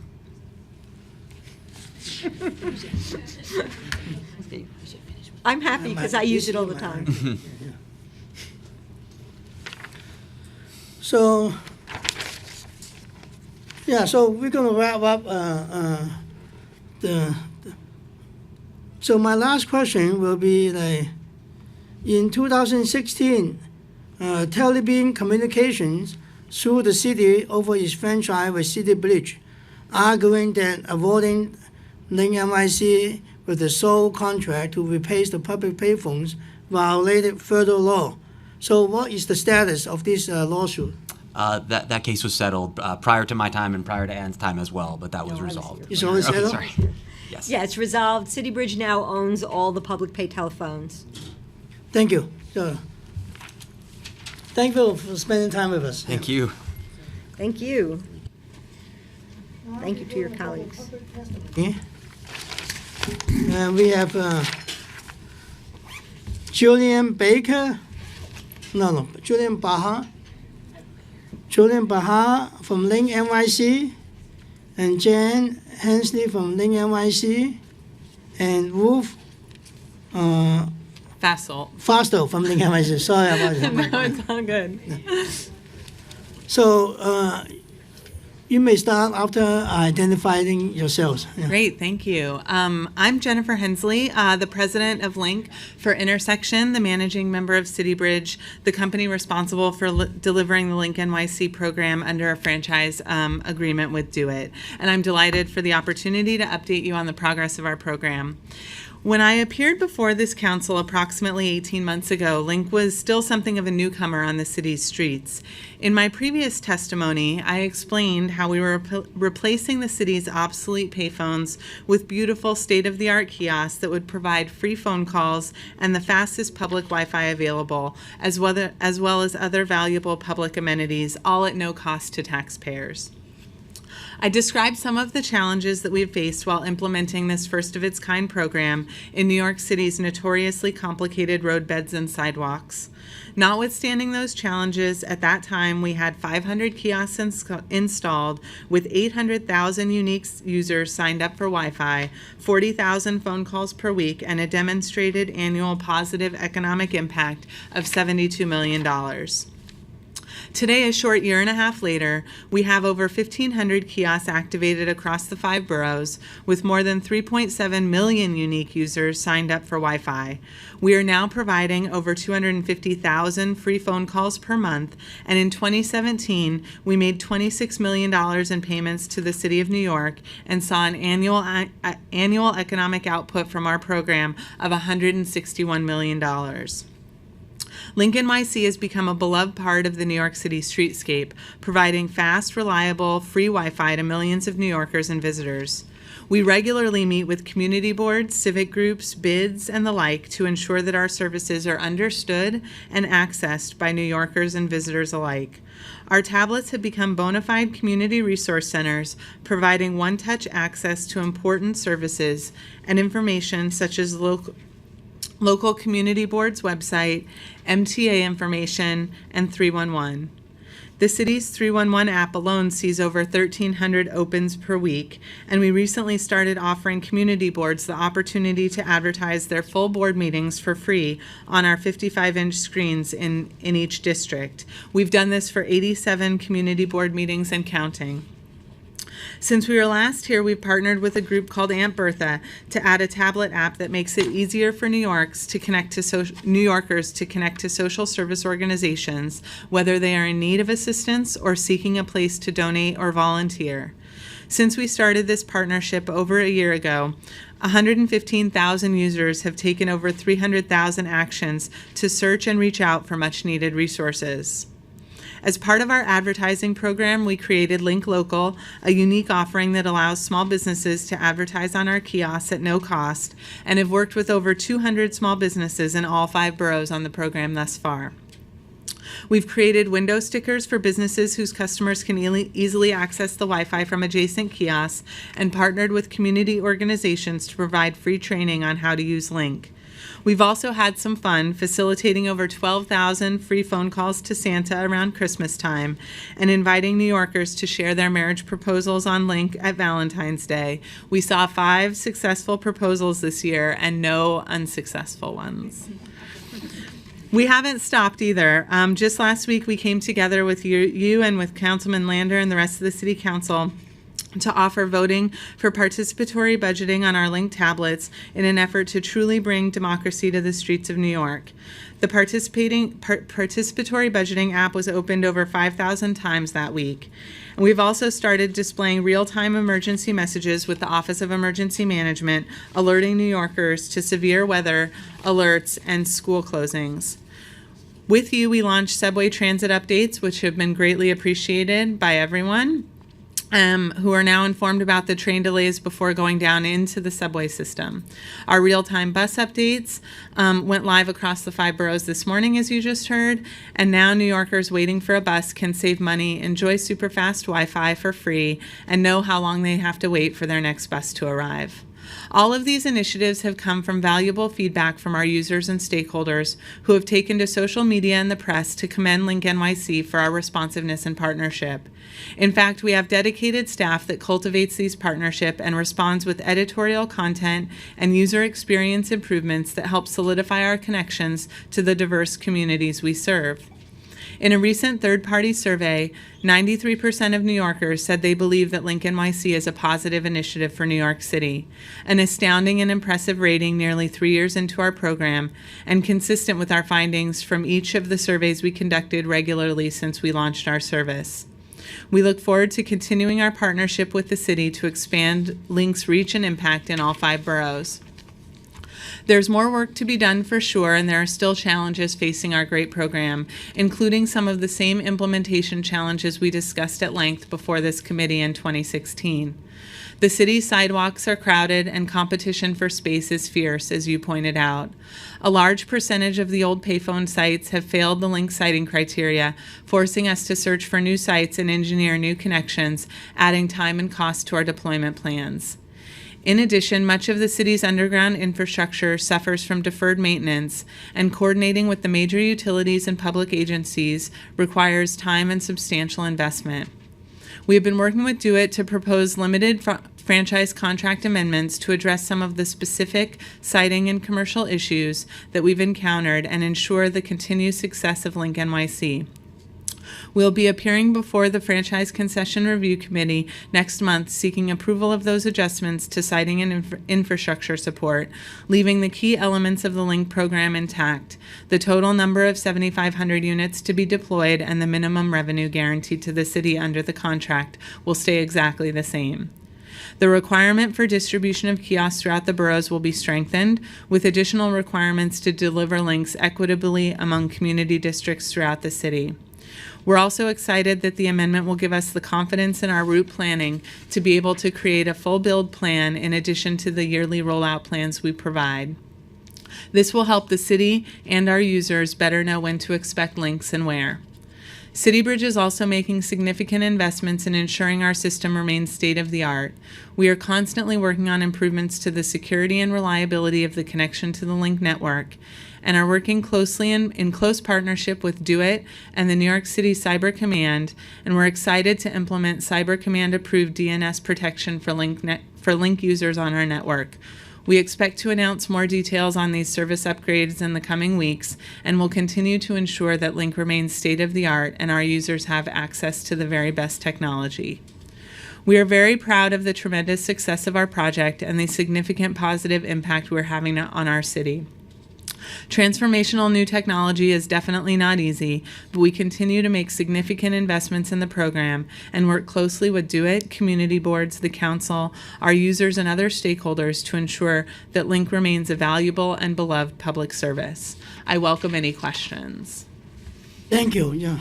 So my question is, what is the average time it takes to activate the kiosks after they are installed? Yeah, on average. What is the process of activation? Sure. On average, across our network, it takes approximately 45 days to activate a kiosk. Once we install it with our civil contractors, we need Con Edison to come out and power the unit on. We also need our fiber partners to make the connection to the backbone of fiber, and we need our internal staff to go out and test the unit and ensure it's fit for public use. It takes about 45 days on average across the fleet to address these issues. In some cases, cases due to infrastructure challenges, either with the power connection or the fiber, it can take much longer. So we work in close coordination with our partners to ensure we can do it as expeditiously as possible. And as DoITT mentioned, as part of the amendment we have before the FCRC, we will be beholden to a 45-day turnaround in that process. Okay. So when do you expect the Flushing to have its first kiosk? In Flushing, Yeah. as was previously mentioned, we're in discussions with your community on greenfield siting locations now. We're working with fiber providers to understand how quickly we can get the fiber connections that we need out to your neighborhood. So we don't have a definitive timeline today, but are working aggressively to be able to provide that to you. So a month or 6 months or a year? Several months at minimum. Several months? Yeah. Because we want this to be installed as soon as possible. Yeah. Understood. We've heard that feedback from you and your office and definitely take it extremely seriously. We are working with our fiber providers to assess how quickly we can get the fiber connection out there, as well as moving through the greenfield siting process with your community. So we're happy to figure out how we can expedite that for sure. So like what languages are on the kiosk? Like, because I asked you because if you walk on downtown Flushing, like 80% of the pedestrians are Asians, Yes. or more, So it would be nice, if you have a machine that is like language sensitive, because a lot of pedestrians, a lot of tourists, they don't speak English, they don't read English. So if you can put it in Chinese or Korean or other languages. Thank you, Councilmember. Yeah, we have multiple languages on the 55-inch screens to teach people that they can join this Wi-Fi for free. We have this in English, Spanish, French, Creole, Chinese, and Bengali currently.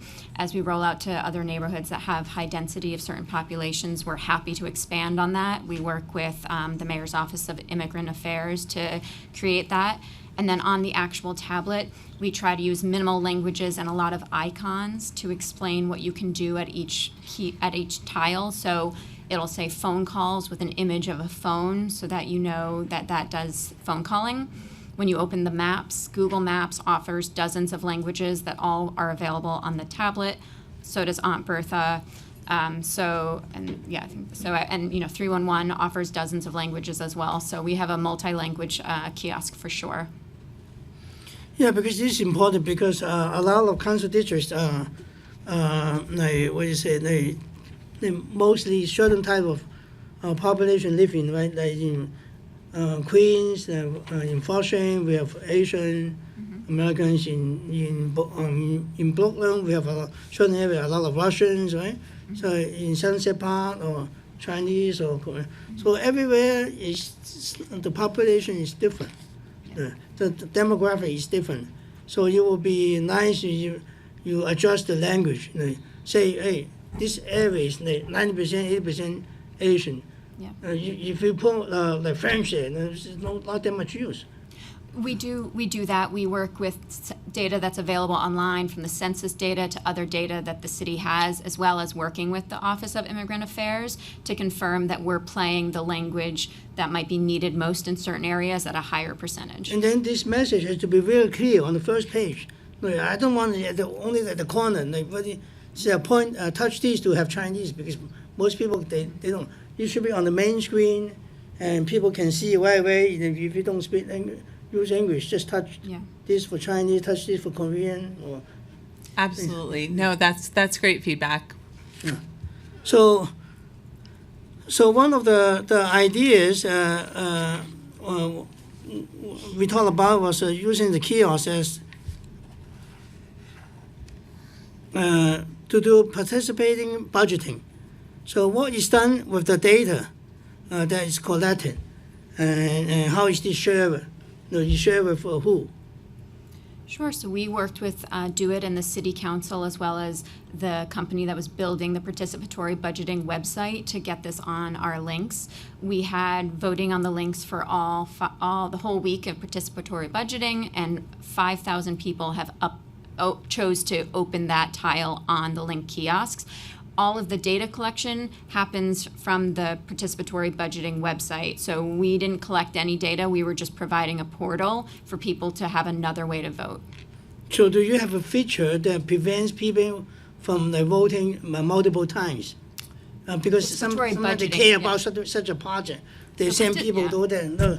Yeah. They vote like, oh, let's do it 10 times, no? Yeah. So that was all participatory budgeting. They've, as you know, they've done this many years and they've worked hard to do that. So again, we just provided a platform for them to be, but I voted on a Link kiosk and I know that you had to give your phone number and get sent a code to confirm you haven't voted before. So that's how they choose to do that. So you had to put in a code and your phone number?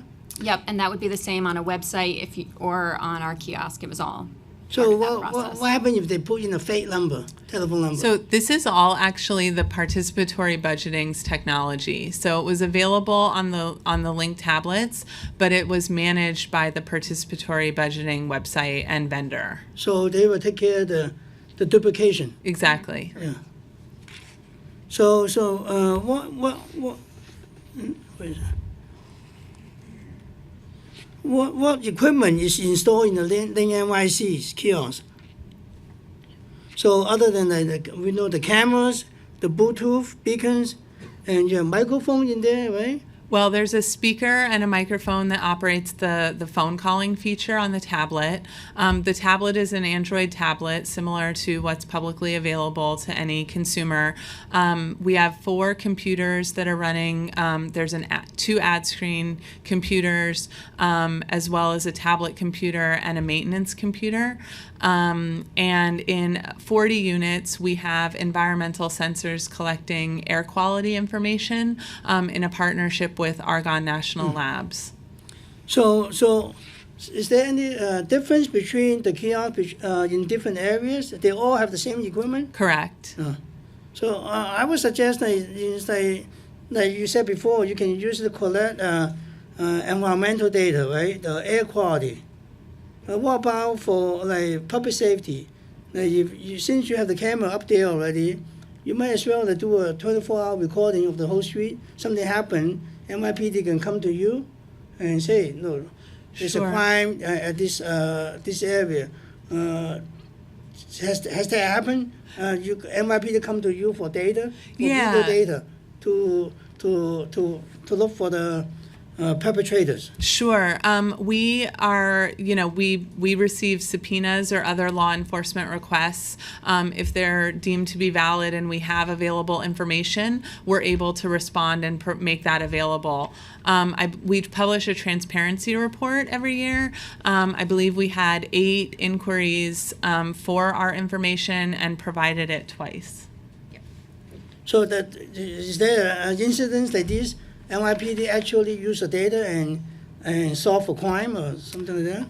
We don't know if they solved the crime, but our information was made available to their investigators or to their agency. I think this will be a great help, to our public safety system, because I believe in other cities they have like cameras, they can monitor all the streets, and they can catch a perpetrator very soon after they're happening, because they know where they are.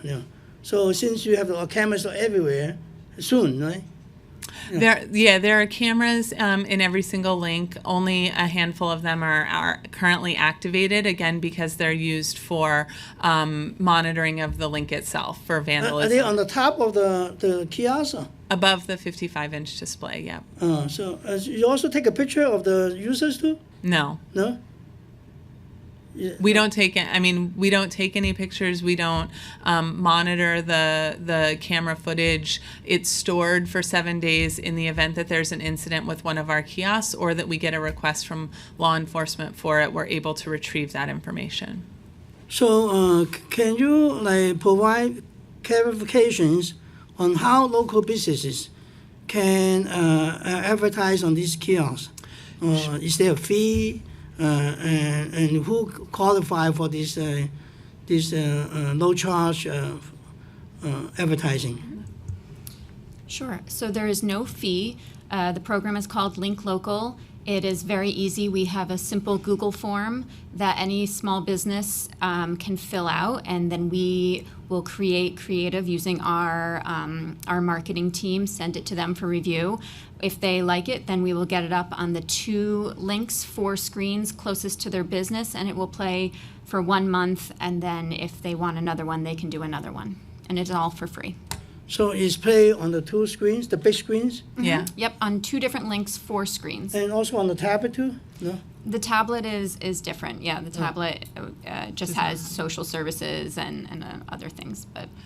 And also, in addition to the Link Local program that Ruth described, which is really something we offer to small businesses as we roll out into communities, we also have a small and medium-sized business selling team as part of our overall ad sales platform. And so businesses that do have advertising budgets that want to put ads on links and maybe want to be in a more broad distribution beyond the 2 links in front of their store, they can reach out to our sales team and purchase an advertising package through our normal sales channel. So, but is it really expensive if they? It's not.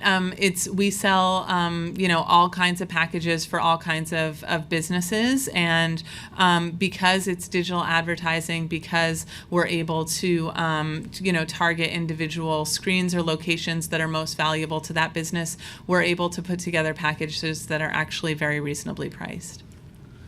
Okay, thank you. Yeah, thank you. Thank you for coming. So we have more people to talk. All set. Yeah, thanks. Thank you. Thank you. Next, we have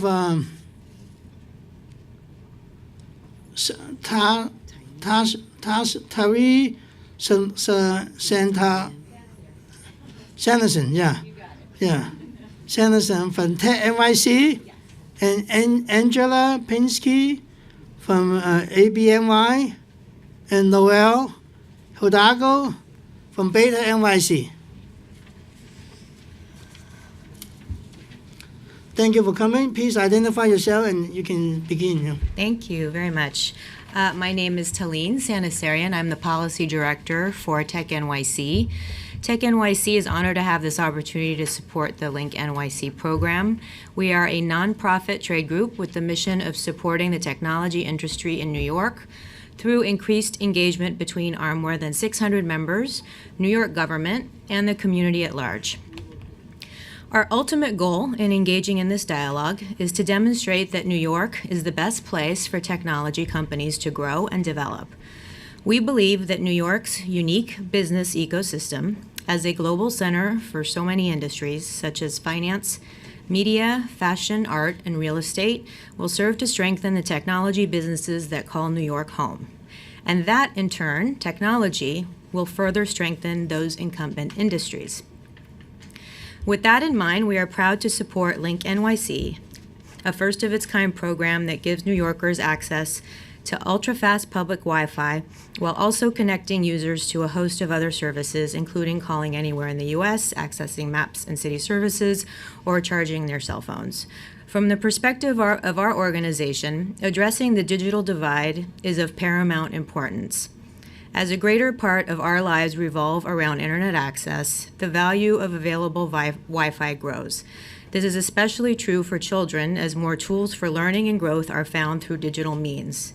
For this reason, our organization and several of our members have been frontline supporters of the city's CS for All initiative, a program that aims to bring computer science education to every school in New York City in the next decade. We believe technology education will only grow in importance in the future economy, and it is therefore essential to provide this type of education for the children of New York City. Also beyond the fast free Wi-Fi, LinkNYC provides useful services such as free phone calls, maps, and access to New York City services with the purpose of establishing a more equitable and connected city. offering New Yorkers the opportunity to tap into the Aunt Bertha database or the 311 app to find food pantries, emergency housing, healthcare, and other city services ensures New Yorkers connect with resources they need when and where they need them. In addition to these very worthwhile local benefits, LinkNYC also increases New York's profile as the city that embraces technology and solidifies its place as one of the primary tech hubs in the United States. From the perspective of Tech NYC, this is no small feat. Jobs in technology are vitally important for New York's continued economic health. Recent statistics show that the average annual salary for New York City-based workers in the technology industry was $147,300 compared to the citywide average of $89,100 for all private sector positions. In New York City, employment in the technology industry after the Great Recession grew at 4 times the rate of the rest of the economy, and overall employment in New York technology industry jobs increased 71% from between 2004 and 2014. Since 2010, salaries in the tech sector increased by 29%, more than 3 times faster than in the rest of the private sector. We cannot emphasize the point enough. When technology companies decide where to set up shop, programs like LinkNYC matter because they demonstrate that New York City takes technology seriously and will be a partner to the industry. Thank you to the city and LinkNYC for bringing this first-of-its-kind project to New York City. We are excited to see what's next for this unique digital platform. Thank you. Next, Hi, I'm Angela Pinsky, Executive Director of the Association for a Better New York. Thank you, Chair Koo, for the opportunity to testify today. The Association for a Better New York is a 46-year-old civic organization that promotes effective cooperation of public and private sectors to improve the quality of life for all New Yorkers. We are pleased at the opportunity to express our support for the LinkNYC kiosks and to encourage the Council and the Administration to continue to work with Intersection on the successful implementation of this technology and citywide infrastructure that broadens free internet access to New Yorkers, narrows the digital divide, provides critical connections to emergency services, and modernizes our streets and rationalizes our street furniture to better match the needs of today's New York.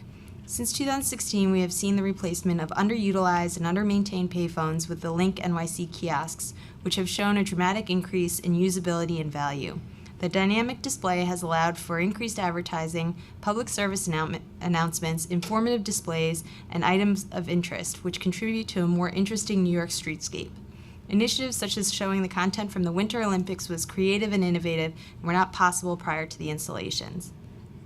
Additionally, we're now at the point where an individual's reliance on the personal phone is so critical that the provision of a power source to someone who's about to have a phone battery die, this happened to me, feels like the provision of an emergency service, so much so that it has become practically a necessity for any new indoor public space and a prized amenity to outdoor spaces.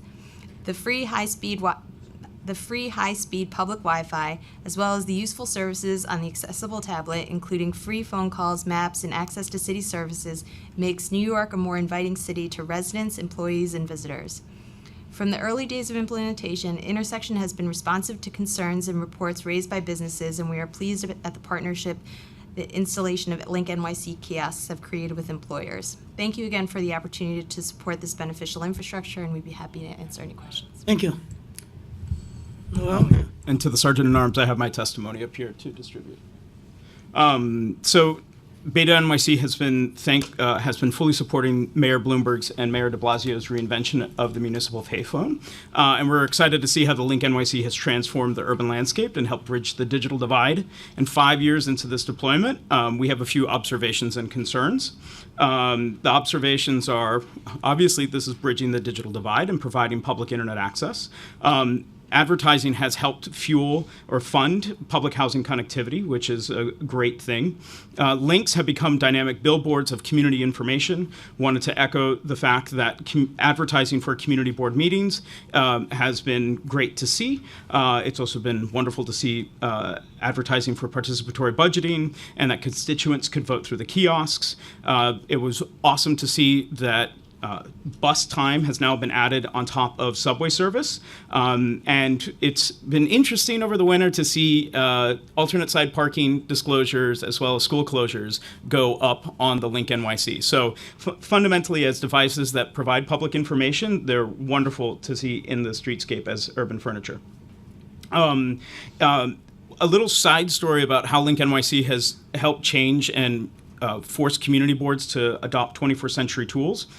When Intersection and the CityBridge team went out and started saying we want to put community board websites on the Link devices, a majority of the community board websites are not mobile compliant. So when and you can still go to many of the LinkNYC devices and you'll get a non-mobile friendly community board website. And it's been an opportunity to work with DoITT and to work with different community boards as well as borough presidents to help move community board websites into the 21st century. And it's wonderful to have the LinkNYC device as kind of a forcing factor on that.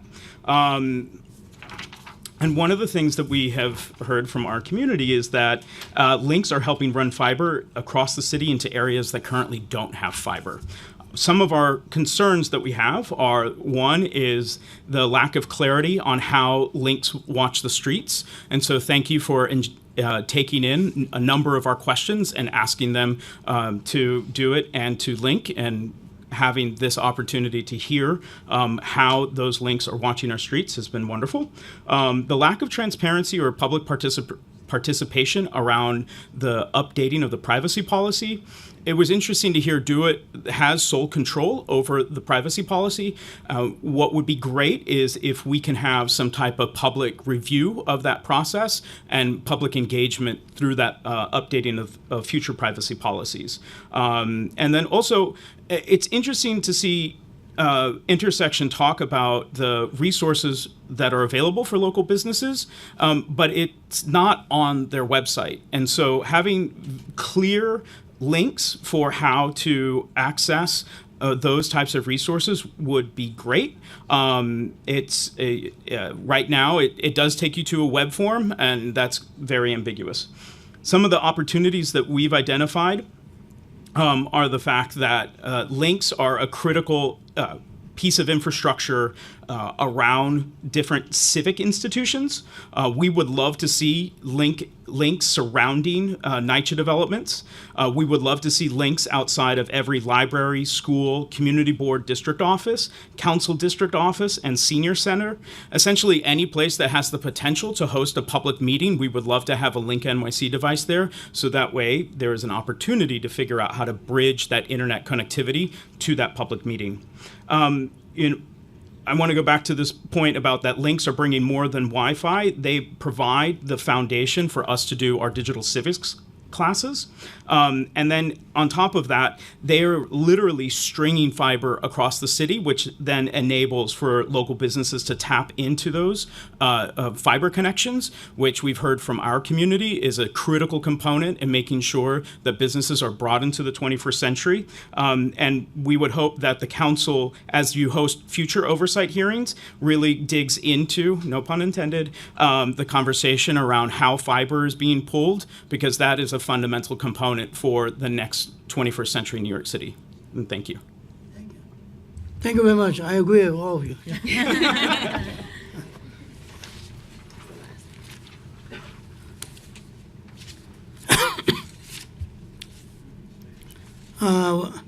We have Andy Penny from Zen Phi and Christopher Mendoza, C4Q, and Alex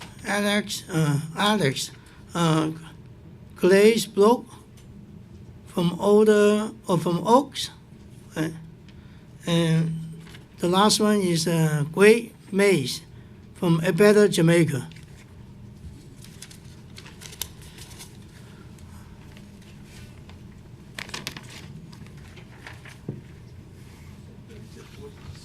So,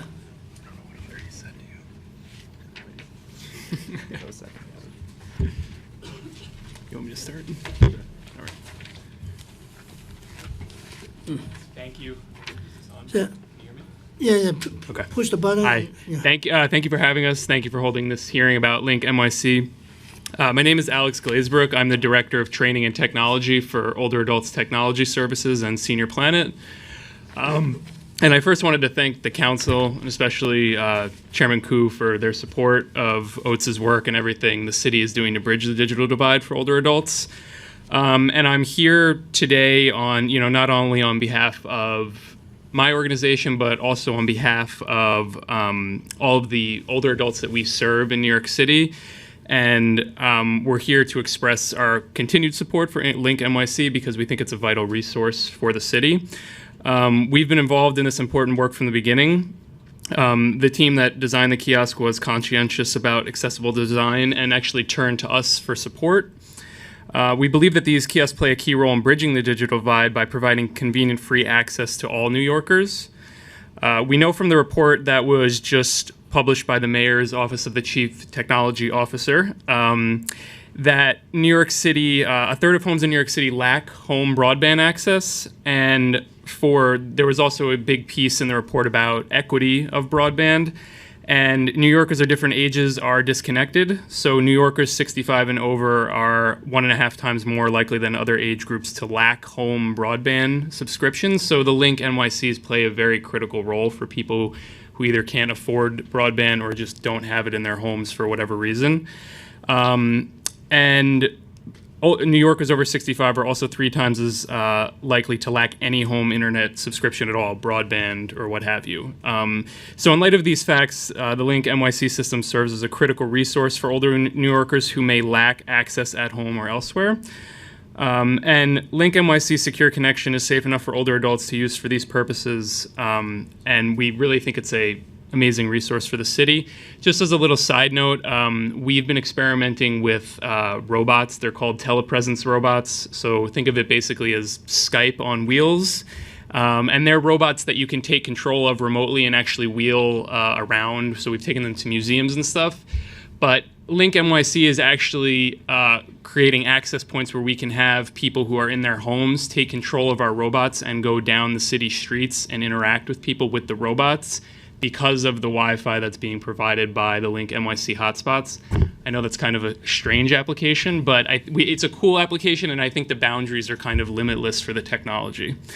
So I'll save going through all of the resources that LinkNYC provides. And we're also going to be partnering with our allies at Age Friendly to be creating a campaign that's going to be displayed on the links for older New Yorkers, to talk about the training we're doing and also resources in the city that apply specifically to older adults. So thank you for having me, and I'll keep it there. Thank you. Hi. My name is Chris Mendoza. I am the head of government affairs for C4Q, a coalition for Queens. And so thank you, Chair Koo, and members on the Committee of Technology for the opportunity to testify today. We're honored to have this opportunity to support LinkNYC. C4Q, a little bit, is a nonprofit that aims to create opportunity through technology by teaching coding and professional skills to talented adults from diverse and low-income backgrounds. Through this, we hope to create and maintain a diverse tech community that is reflective of our society today. Since LinkNYC launched in February 2016, the benefits have been clear. Replacing antiquated payphones with the smart city kiosks are a vast improvement in look and impact, while most importantly offering super fast free Wi-Fi to New Yorkers in every community for free. These innovative kiosks play a key role in bridging the digital divide and leveling the digital playing field for all New Yorkers. In an additional note, I'd like to say that we used LinkNYC last year throughout our application process as we were looking for students to apply for our program, and we saw an uptick in applications as people were putting in their applications that they saw the advertisement for our program in the LinkNYC kiosks. So it was an invaluable tool in helping us recruit the right people for our current class now.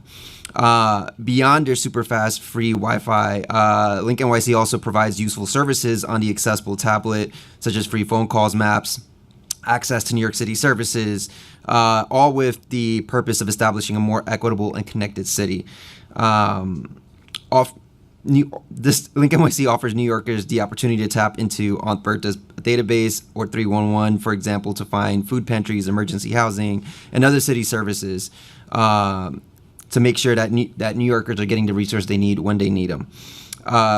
We as well, and me personally, we enjoy all of the local and useful information LinkNYC displays on the digital screens, from weather and transit updates to community fun facts and local business information. Thank you to the city and LinkNYC for bringing this first of its kind project to New York City. I'm excited to see what's next with this unique digital platform, and we're excited to continue working with LinkNYC to increase the application process of our program and to increase the diverse students that we accept into our program. Thank you. Okay, good afternoon. I'm Greg Mays, Executive Director of A Better Jamaica. We're a community service organization based in Jamaica, Queens. We have about 16 or 17 programs. So let's see.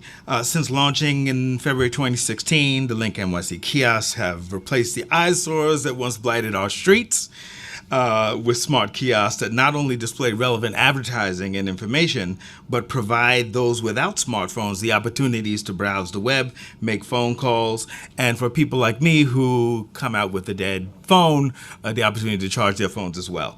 So additionally, LinkNYC has allowed us to turn the kiosks into actual art exhibition space. So we have actually mounted 2 exhibitions, if you will. They go for a month at a time, and I think in the handout that the gentleman there gave you, you will see actually 2 of the 2 exhibits that we've launched. They feature the work of locally based or focused on artists and stuff. So again, they're month-long ones. The first was an exhibition from a photographer who has used St. Albans, a section of Jamaica, to essentially just sort of exhibit and document that neighborhood. And the second is from, so that photographer is 20-something years old. The second exhibition is by a painter who is about 84 years old. And again, we use the kiosk to just sort of feature about 10 of his works. So each artist got to just sort of exhibit 10 pieces of art. And we're presently, or I'm about to approach the LinkNYC folks about our 3rd exhibition, which will feature the work of a woman artist who is based in Southeast Queens. So just a unique way for us. If we had to pay for the bus shelter space to use as an exhibition space, it would be out of the range of what we could afford. So thankfully, been working with the folks there to provide this space on a remnant basis. And finally, I'd just like to give a shout out to Ruth Fassolt. I thought I was the only person who just sort of worked at 11:30 at night and midnight, and we exchanged emails at that time quite a few times. So it's good to know that there are other just sort of workaholics out there trying to get the job done. Thank you. I'm glad all the public response are positive, right? So we hope we can continue to do more good work. Thank you, LinkNYC and all the community advocates. Yeah. All right. So are there any more public participation? Seeing none, this public hearing will be closed. Seeing none, this public hearing will be closed. Thank you.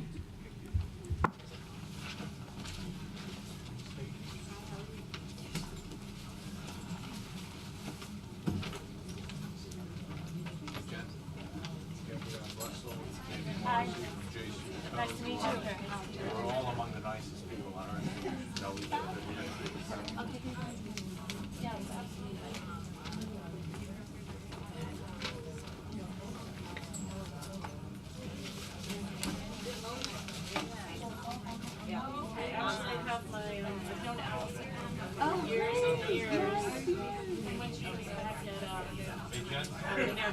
Oh, yeah, yeah, yeah. The brains of our GP operation. Excellent. Nice to meet you.